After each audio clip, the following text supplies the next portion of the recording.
મહત્વના સમાચારથી કરીએ તો રાજકોટ બાળ સંરક્ષણ ગૃહની એક મોટી લાપરવાહી છતી થઈ છે। કાયદાના સંઘર્ષમાં આવેલા 11 બાળકો સંરક્ષણ ગૃહમાંથી ગુમ થઈ ગયા છે। સંરક્ષણ ગૃહમાંથી એક સાથે 11 બાળકો ગાયબ થતા હવે અનેક સવાલો ઉઠ્યા છે। સીસીટીવીના આધારે ક્રાઇમ બ્રાન્ચ અને હવે પોલીસ પણ તપાસ કરી રહી છે। તો સંરક્ષણ ગૃહમાંથી એક સાથે 11 બાળકો ગુમ થયા છે। આ એક મોટી લાપરવાહી છતી થઈ છે।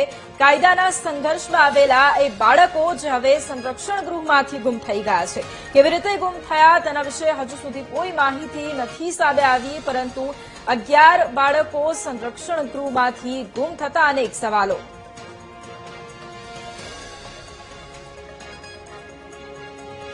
સંવાદદાતા ભાવેશ ફોન લાઈન પર જોડાયા છે। ભાવેશ, રાજકોટ બાળ સંરક્ષણ ગૃહની આ મોટી લાપરવાહી સામે આવી છે। 11 જેટલા બાળકો ગુમ થઈ ગયા છે। શું કાર્યવાહી થઈ રહી છે હાલ, ભાવેશ?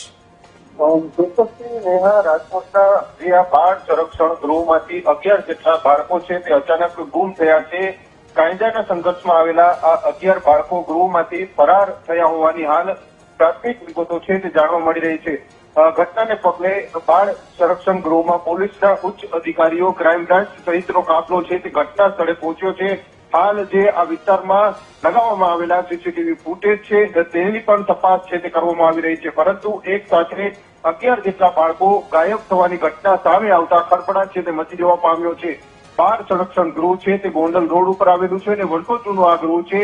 અહીંયા જે કાયદાના સંઘર્ષમાં આવેલા જે બાળકો હોય છે તેમને અહીંયા રાખવામાં આવતા હોય છે અને તેમની જે કહી શકાય છે કે જે વ્યવસ્થા છે તે કરવામાં આવતી હોય છે। અહીંયા તેમની રહેવાની ને તમામ જે બાબતો છે તે કરવામાં આવતી હોય છે। એવામાં આ બાળકો અચાનક જે ફરાર થવાની ઘટના છે તે સામે આવી છે અને તેને જ લઈને ક્યાંક ને ક્યાંક બાળ સંરક્ષણ ગૃહની કાર્યવાહી ઉપર પણ સવાલો છે, કામગીરી ઉપર પણ સવાલો છે તે ઉભા થઈ રહ્યા છે। જી બિલકુલ ભાવેશ, જાણકારી બદલ આપનો આભાર।